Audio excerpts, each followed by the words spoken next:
Hallelujah. Maayong gabi mga kaigsuunan. Doko atong mga ulo, ato'y doko.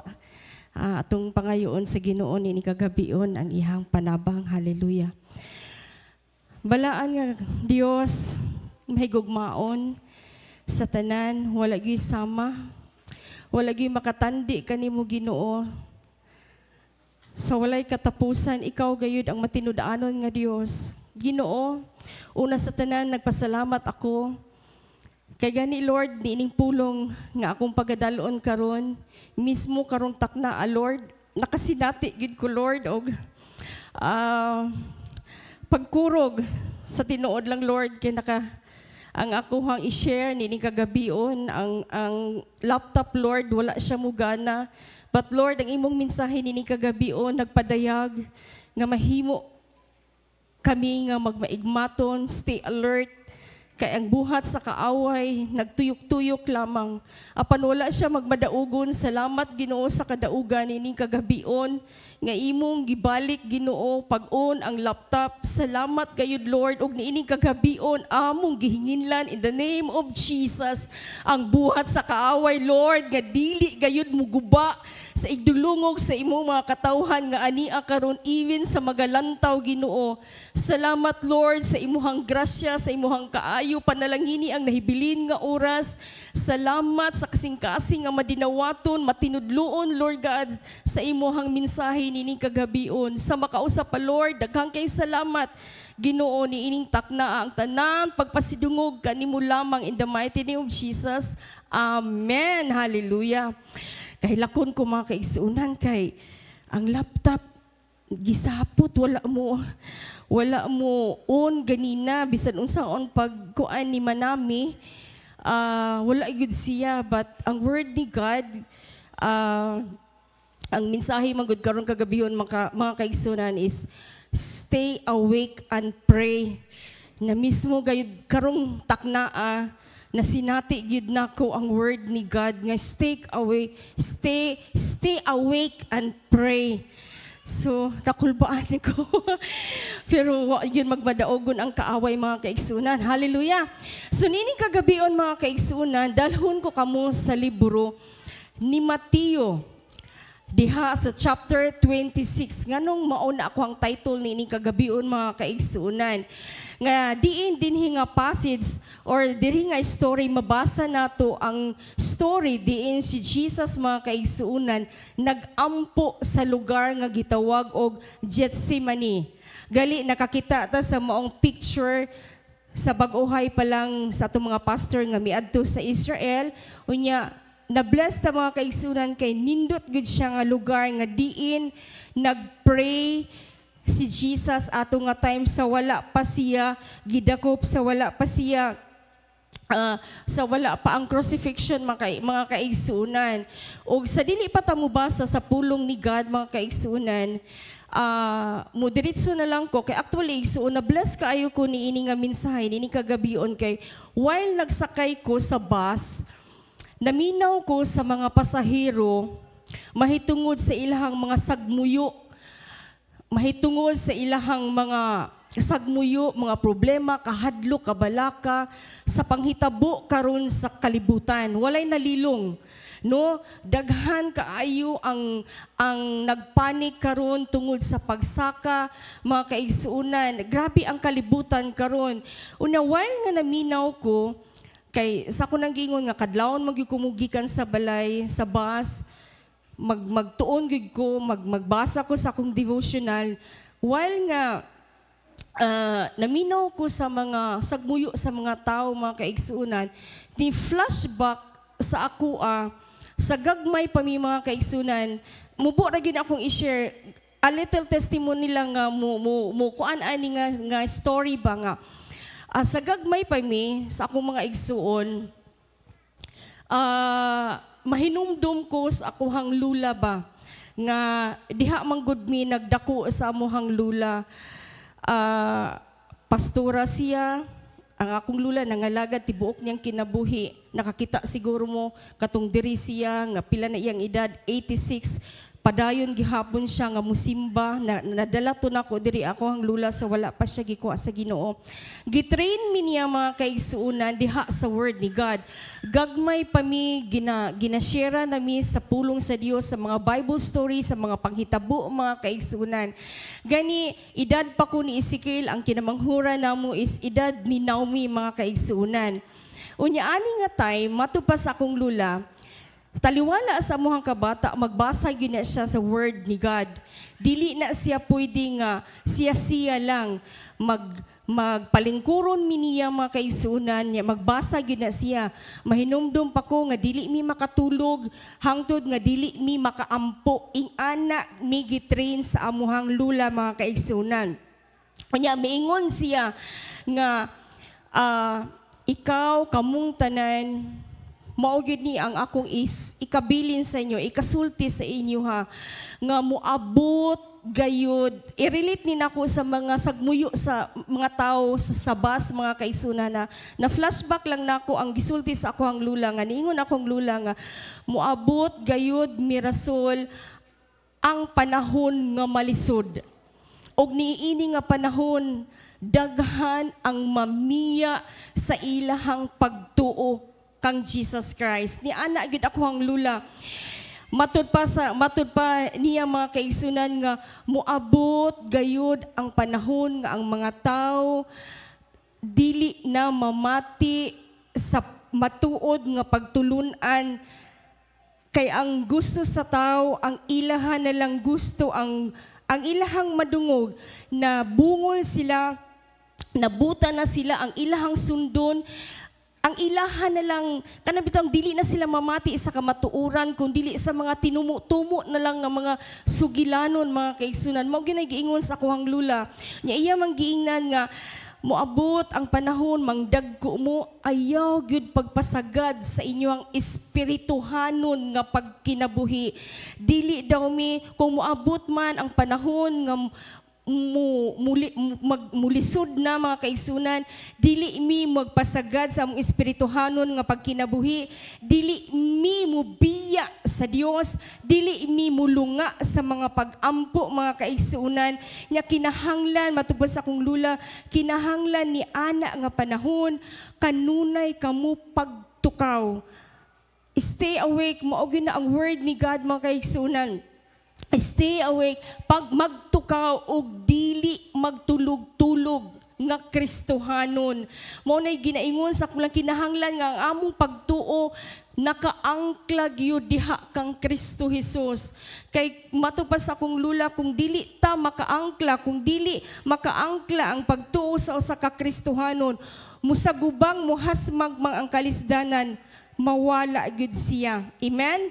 Matupas akong lula, gamay rin ni mga kaigsuonan, testimony nilang ni nako. Nga, nagaingon siya nga sa umaabot nga panahon, ang kalibutan, na muabot man ang tumang kalisod sa kalibutan, dili taangay nga mahadlok og mabalaka.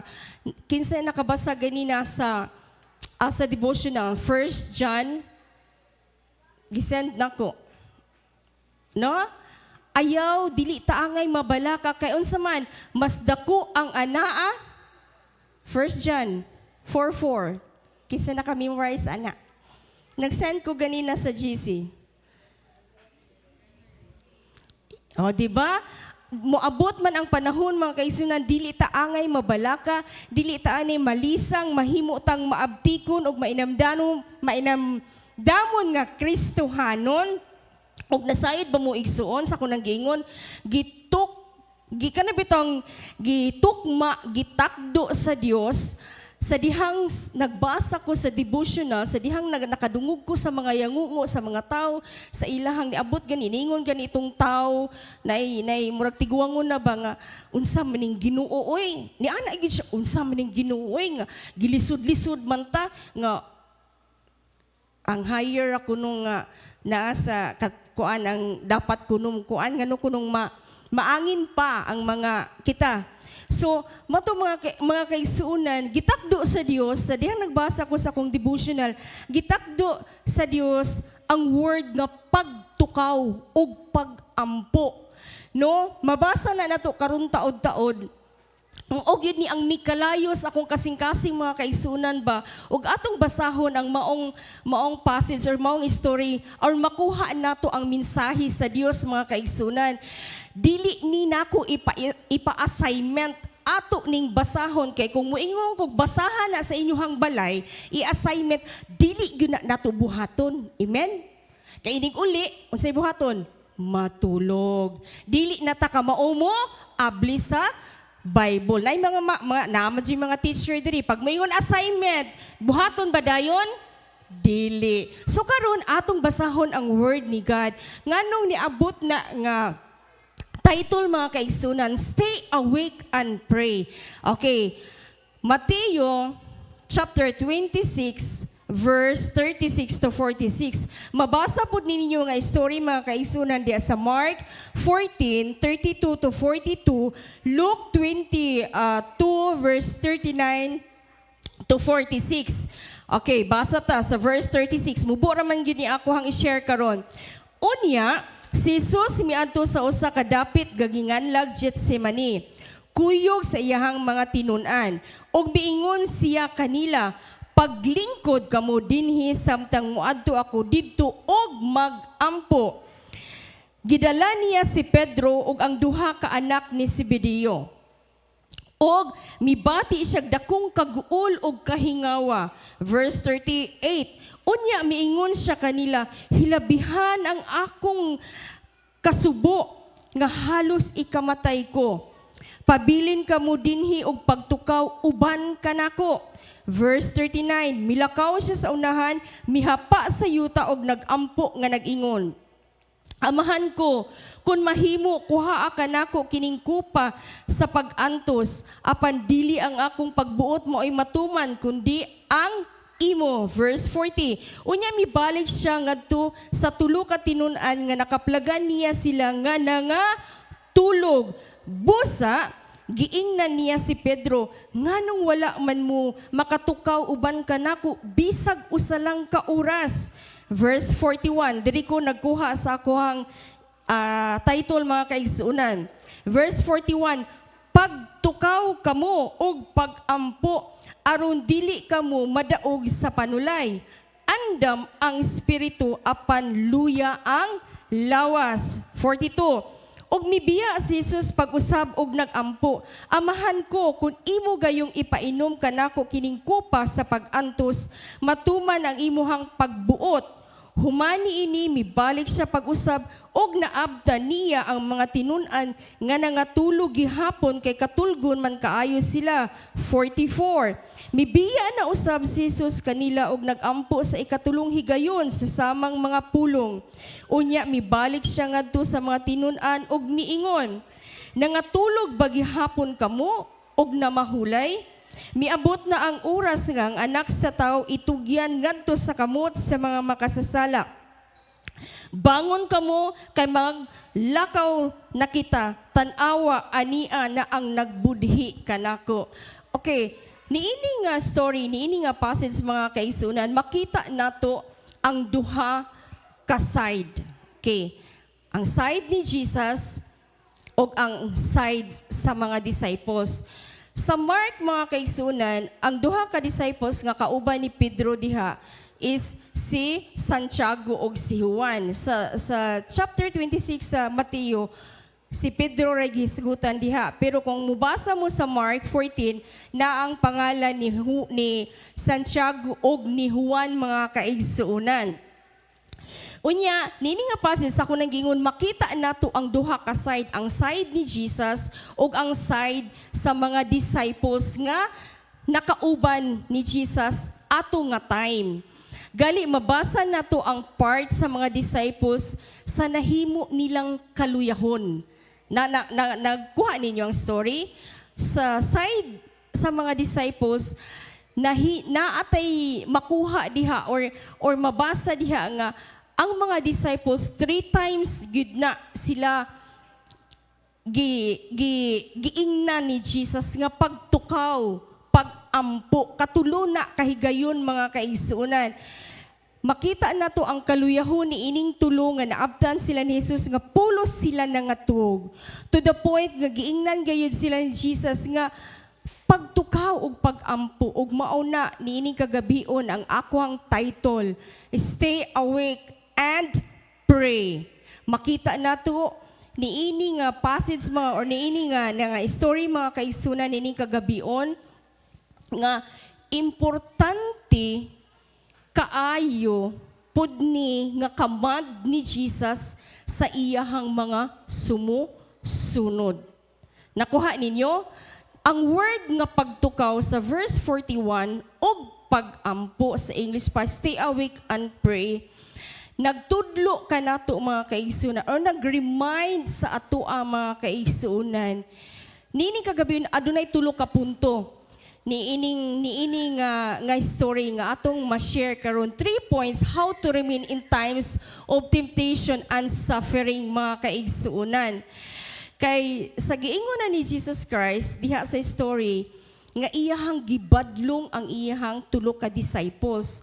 Kay imbis unta na nga kuyugan, yes ni kuyog sila, gingnan gani sila ni Jesus Christ. Mabasa na ninyo diha nga paglingkod kamo diha samtang moadto ako didto og magampo.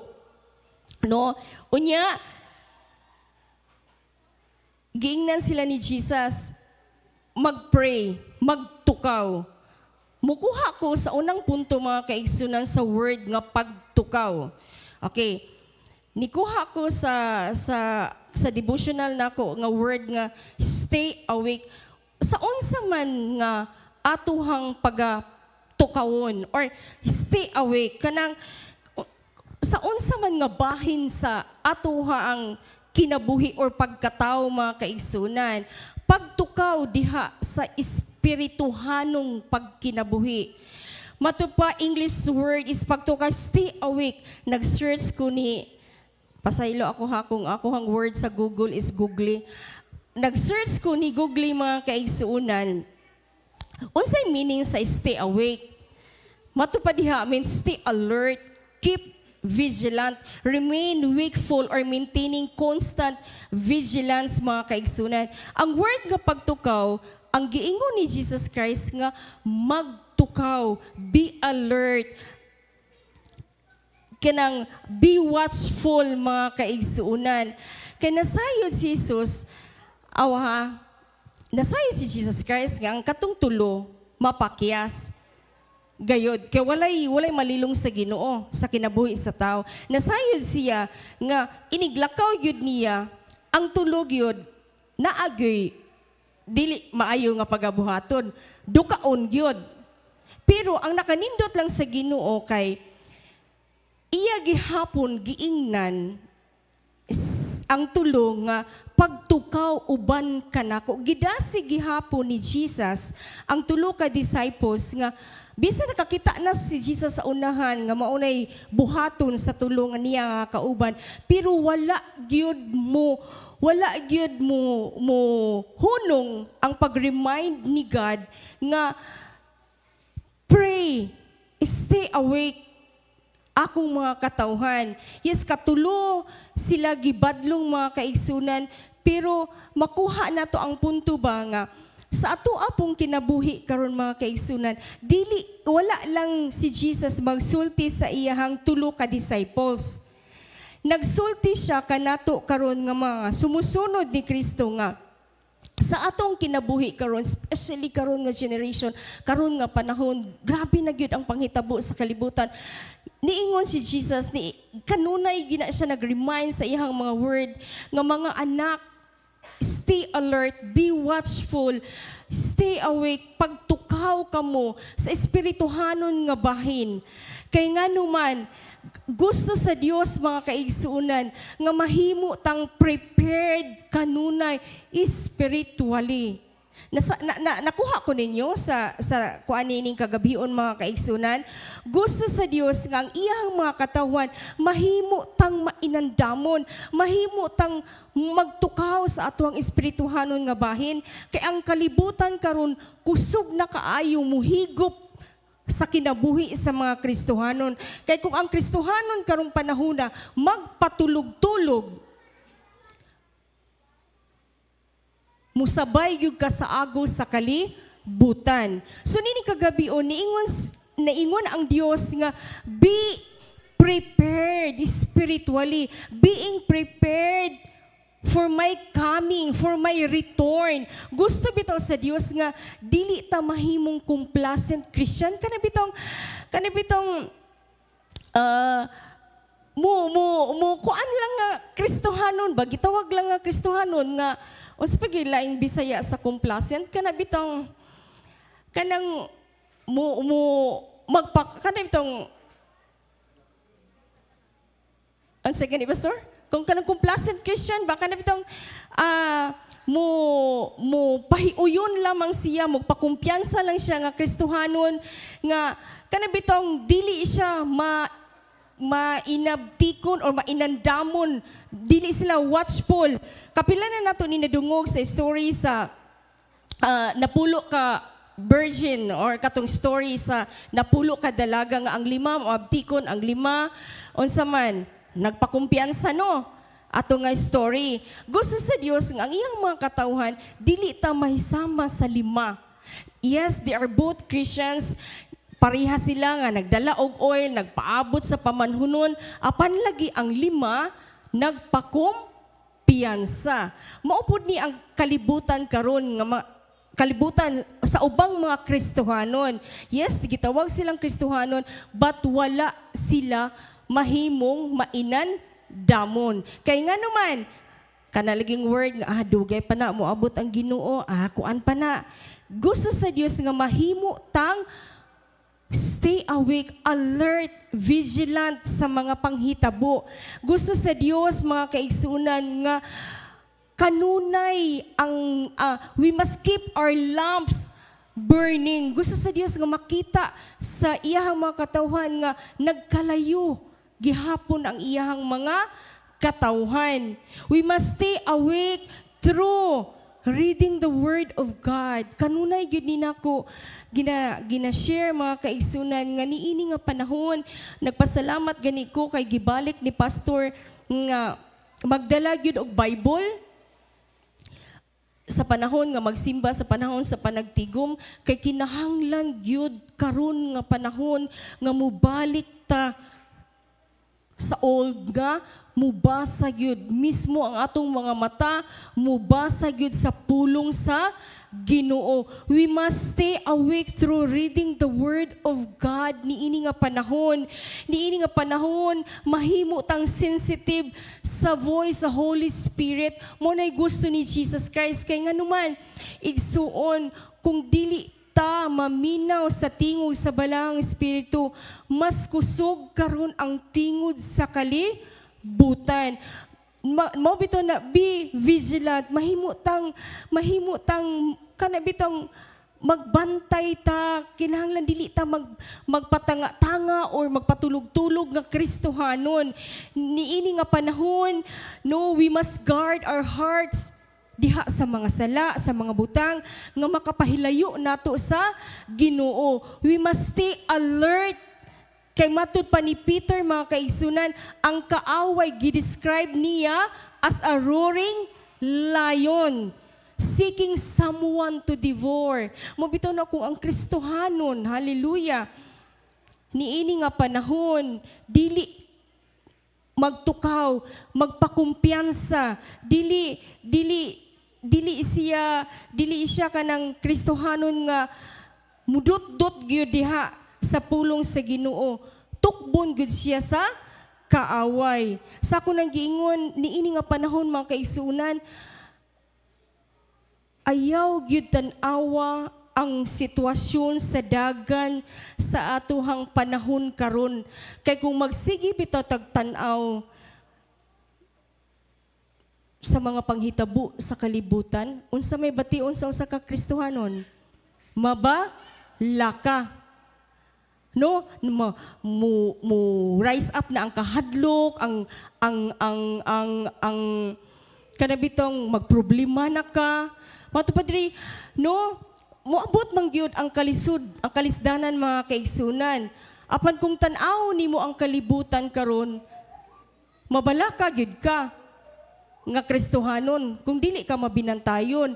Pero kung mutan-aw ka sa Ginoo, taliwala sa kasamok, mahimo kang stay awake spiritually.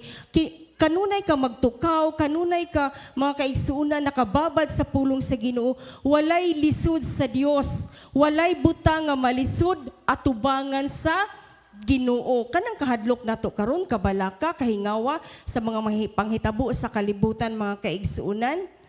Kung dili ta mainandamon, watchful, dili ta stay awake spiritually, muuyon jud ka niining kalibutan. Pero itong nadungog na ko sa bus, grabe ganilang kasagmuyo sa panghitabo karon tungod sa pagsaka sa gas. Pero kung kanunay ta nakapunting ni anang mga problema, unya makalimot na ka sa mga saad sa Ginoo, diha gyud ta mahimong pildiro nga Kristohanon mga kaigsunan. Magkrisis man ang kalibutan, mao gini atong hinumduman kay mao pud ni kanunay nako ma-remind sa akong lula, magkrisis man ang kalibutan, magkalibog-libog man ang kalibutan mga kaigsunan, pero ikaw, kitang tanan nga anak sa Dios, adunay panalangin nga gitagana sa Ginoo. Amen? Nakuha ninyo mga kaigsunan, bisan magkagubot pa ang kalibutan mo, bito na nga kinahanglan gyud ang anak sa tao, no? Mo stay awake, stay alert. Kinahanglan ang anak, ang katawhan sa Dios, kinahanglan magpabilin diha sa saad sa Ginoo. Kinahanglan kanunay ang mga katawhan sa Dios mudot-dot diha sa Ginoo. Kinahanglan dili ta muundang sa pagpangalagad sa Ginoo. Dili ta muundang sa mga pag-ampo, ayaw undang sa pagtuog, pagsalig sa Dios. Bisan nagkaguliyang na ang kalibutan mga kaigsunan, hinumdumi ang saad sa Ginoo nga dili gyud kaniya biyaan og pasagdan. Himo alang gyud nga Lord, bisan sa nahitabo karon, tabangi ko Lord nga spiritually dili ko mo pahiuyon sa kalibutan, kung dili magmaigmaton ko Ginoo, magtukaw ko spiritually sa pag-claim sa imuhang mga saad, sa imuhang pulong, sa imuhang gugma Ginoo nga wala gyud landong sa pagkausab. Amen. Ug ikaduha mga kaigsunan og last, di ba nagaingon to sa verse 41, stay awake and pray. Pray. Pray. Pulaan na siguro mo sigig paminaw, mahitungod sa word nga pray. Pray continually. Pray without ceasing. Diba sa atong nabasa ganina, mismo si Jesus Christ, Jesus shows us the importance of prayer. Pila ka mga chapter sa New Testament, mabasa na nato mga kaigsunan. Si Jesus Christ nga nag-ampo. Anak gani siya sa Dios, ha? Pero midangop siya. He turned to the Father in prayer during sa deepest sorrow ni Jesus Christ. Unsa pa ba kita, mga tao? Mobito na ang prayer, nagkalain-lain o explanation, definition, pagsabot nato sa prayer mga kaigsunan. But nining kagabion mga kaigsunan, ang pag-ampo maugayod na ang atuhang kalig-on. Ato ginahinumduman nga kitang magtutuo diha sa mga pag-ampo, diha ta makakuha og kusog panahon sa mga temptasyon, panahon sa mga kalisod, sa suffering, tanan difficult moments sa tuhang kinabuhi, diha sa mga pag-ampo kita mudangop. Daghang mga verses ang Bible nga naghatag ka nato og pagdasig mahitungod sa prayer. Luke 18 verse 1 says, they should always pray and not give up. Daghang mga verse, mga kaigsunan, nga gihatag si Jesus sa iyahang mga katawhan. Mo na ang pag-ampo maunay taming sa atuhang kinabuhi, sa mga temptasyon. Mo bitaw giingon ni Jesus sa iyang mga disciples, stay awake and pray. Andam ang espiritu pero luya ang lawas. Kaya ang pag-ampo mga kaigsunan labaw nga importante sa kinabuhi. Mao ni taming nato sa mga temptasyon sa kinabuhi. Ang pag-ampo maghatag nato og kalinaw panahon sa kalisdanan. Amen? Ang pag-ampo mga kaigsunan, no, mauni mag-align nato sa kabubuton sa Dios. Instead of worrying, pray. Prayer help us surrender our struggles to the Lord. Niining kagabion, sa dihang mag-ampo ta, sa dihang ang pagtukaw ubanan sa pag-ampo, mga kaigsuunan, dako gid og kahimuan. Matud pa sa pastors nga nag-share atohang pag-meeting in behalf sa akong mga ginikanan sa ilang ministerial fellowship sa Liluan, kay tungod kay mga senior citizen na dili naman gid sila makasaka sa mga bukid-bukid. Nya last Monday nag-meeting. Ang speaker nila sikat pud siya nga pastor sa Cebu. Matud pa niya, nagaingon siya sa ministerial fellowship, ang pastor nagaingon, ang hinga tulgon daw nga Kristohanon is a powerless Christian. Apan ang mainampuon nga Kristohanon is a powerful Christian. Tuo mo ana? Ha? Ang Kristohanon kuno nga dili may nampuon, magsigilag tulog-tulog, no? Badaw tanan na lang daghang mga rason nga dili mo ampo, no? Powerless kuno na ang Christian. Pero ang Christian nga may nampuon, powerful. So mao ni kagabihon mga kaigsuunan nga ang word ni God, no, mismo si Jesus Christ nagpakita siya diha nga example mga kaigsuunan. Even sa iyahang painful moment, midangup siya sa Dios. Unsa pa baka kita? Jesus asked us to stay awake and pray. Pero gahi kita no? Ingno na Jesus, pukawon ginita, ampo na. Ampo na. Unya na Lord, lami pa kay katulog. Uy, lami nagkadlawn. Unya na Lord, kay daghang kitag mga rason mga kaigsunan. Igsuon dili lang ni siya physical asleep ha. Naghisgutan diri. Nag-reveal na siya sa deeper issue gid ani nga story about ni sa espirituhanon nga pagtukaw. Kinahanglan nga kanunay ka nga mainandamon, magmaigmatod nga Kristohanon. Kay daghan karon nga magtutuo sa tibuok kalibutan, physically asleep but spiritually. Kanang bitong kuan kay sila ba?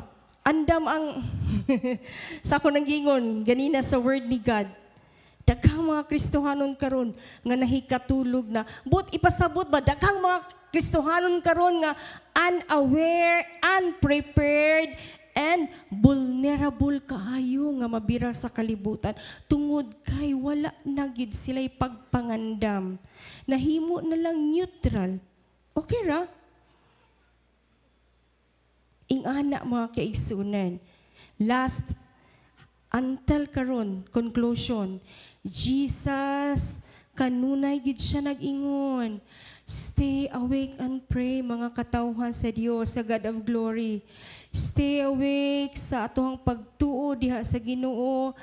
Mahimo tang mainandamon, maabtikon nga Kristohanon sa ihang pag-abot. Stay awake and remain faithful to the Lord. No, pray without ceasing. Pray during times of sorrow, mga kaigsuunan. Let us tugya nato sa Dios ang atong kinatibukan, ang atohang kinabuhi. Mahimo tang watchful and prayerful Christian. Stay awake and pray. Mubo ra gyud ni mga kaigsuunan. Na bless lang gyud ko ani sa word ni God kay grabe gyud ang kalibutan karon makapag-uul. Pero nagaingon ang pulong sa Ginoo, ayaw mo ni ana. Kamong mga Kristohanon, dili mo nako pasagdan ni talikdan mo nay saad sa Ginoo. Dili lang gyud mo magsigig ka balaka o kahadlok malisang kay wala na mo'y gasolina, mahal na kaayo. Matud pa sa kong mama, paglakaw na lang nak gikan sa Lapu-Lapu paingon dito sa Mabulo. Di pa kawana mo sexy kog balik. Bitaw mga kaigsunan. So nini kagabion ang word ni God, stay awake and pray. Amen. Dalaygon kayong Ginoo nini kagabion. Praise God. Salamat sa